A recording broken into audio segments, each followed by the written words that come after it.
gaya Lorentz. Oersted menyatakan bahwa pengantar berarus yang diletakkan dalam suatu medan magnetik akan mengalami suatu gaya. Orang yang menyelidiki masalah gaya magnetik lebih lanjut adalah Lorentz. Itulah sebabnya gaya magnetik ini dikenal dengan gaya Lorentz.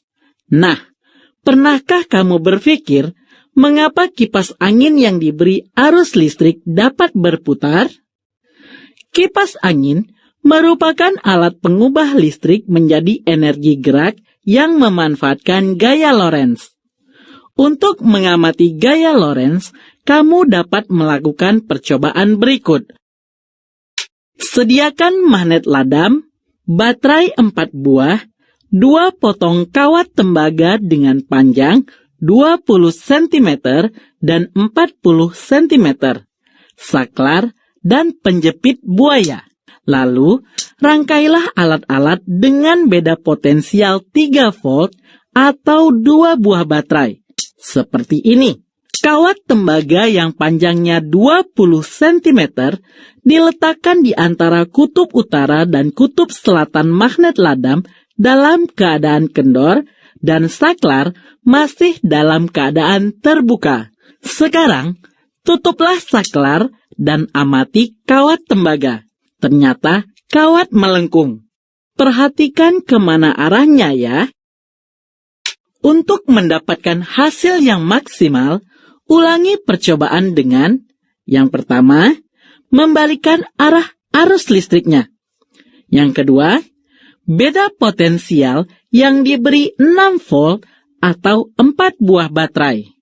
Yang ketiga, menggunakan kawat yang panjangnya 40 cm. Perhatikan dari ketiga percobaan terakhir ini. Apakah kawat melengkung? Berdasarkan hasil percobaan, terlihat bahwa pada saat arus listrik mengalir dalam rangkaian, kawat tembaga melengkung ke arahmu. Hal ini terjadi karena kawat berarus listrik ini berada dalam medan magnet yang ditimbulkan oleh magnet ladam. Dan melengkungnya kawat tembaga disebabkan pengaruh gaya yang terjadi pada kawat tembaga, atau disebut gaya Lorentz. Ketika arah arus listrik kamu balik, ternyata kawat tembaga melengkung pada arah yang berlawanan dengan arah sebelumnya. Ketika beda potensial diperbesar menjadi 6 volt, maka arus listrik yang mengalir menjadi lebih besar, dan kawat tembaga melengkung lebih jauh. Hal ini menunjukkan gaya Lorentz yang terjadi semakin besar. Gaya Lorentz juga semakin besar ketika kawat tembaga yang kamu gunakan semakin panjang, atau 40 cm. Selain itu, kekuatan magnet juga mempengaruhi besar gaya Lorentz. Semakin besar kekuatan magnet, semakin besar gaya Lorentz yang terjadi. Dari penjelasan tersebut, maka dapat kita simpulkan bahwa gaya Lorentz bergantung pada kuat arus listrik atau I, panjang kawat penghantar L, dan kuat medan magnet B, atau dapat dirumuskan dengan F sama dengan B dikali I dikali L, dengan F sama dengan gaya Lorentz yang satuannya Newton, B sama dengan kekuatan medan magnet yang satuannya Weber atau Tesla, I sama dengan kuat arus listrik yang satuannya ampere, dan L sama dengan panjang kawat penghantar yang satuannya meter. Bagaimana menentukan arah gaya Lorentz? Nah, untuk menentukan arah gaya-gaya Lorentz, kamu dapat menggunakan kaidah tangan kanan. Jika tangan kananmu terbuka, maka arah gaya Lorentz sesuai dengan arah telapak tangan. Arah arus pada penghantar ditunjukkan oleh ibu jari, sedangkan arah medan magnetik ditunjukkan oleh keempat jari lainnya.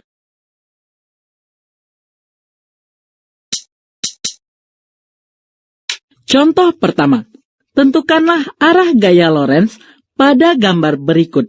Sebelum menjawab soal ini, kamu perlu mengetahui untuk tanda X menunjukkan arah meninggalkan atau menjauhi kita, atau sama dengan menembus bidang gambar. Tanda titik menunjukkan arah menuju kita, atau sama dengan menjauhi bidang gambar. Dari keterangan ini, maka kita dapat menjawab soal ini dengan mudah. A. Arah medan magnet ke kiri, kuat arus ke bawah, maka arah gaya menjauhi kita. B. Arah medan magnet ke kanan, kuat arus mendekati kita, maka arah gaya ke atas. C. Arah medan magnet menjauhi kita, kuat arus ke atas, maka arah gaya ke kiri. D.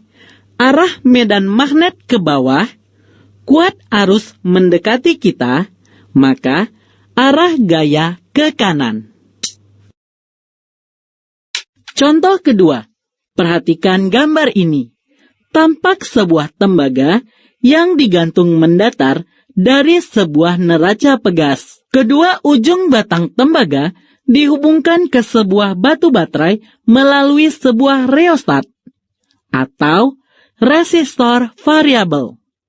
Apa yang terjadi dengan bacaan ampermeter dan neraca pegas jika kotak luncur rheostat digeser ke kiri? Untuk menjawabnya, ingat kembali cara kerja rheostat atau resistor variabel. Ketika kotak luncur digeser ke kiri, hambatan rheostat yang terpakai dalam rangkaian bertambah kecil. Sesuai dengan hukum Ohm, I sama dengan V per R, karena R bertambah kecil, maka kuat arus I dalam rangkaian bertambah besar. Maka bacaan ampermeter akan menunjukkan angka yang lebih besar.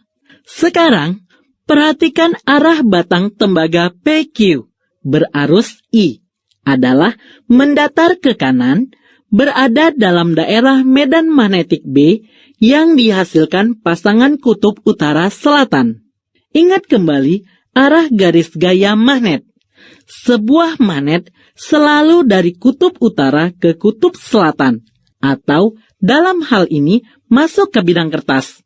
Tentu saja, batang tembaga PQ akan mengalami gaya Lorentz. Dengan menggunakan aturan tangan kanan, diperoleh gaya Lorentz F berarah vertikal ke atas. Ketika kotak luncur rheostat digeser ke kiri, kuat arus I bertambah besar, karena besar gaya F sebanding dengan kuat arus I.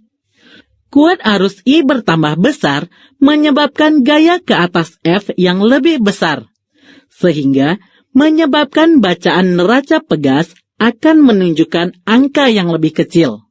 Perhatikan, neraca pegas menunjukkan bacaan WF, di mana W adalah berat batang tembaga dan F adalah gaya Lorentz yang berlawanan arah dengan berat batang tembaga.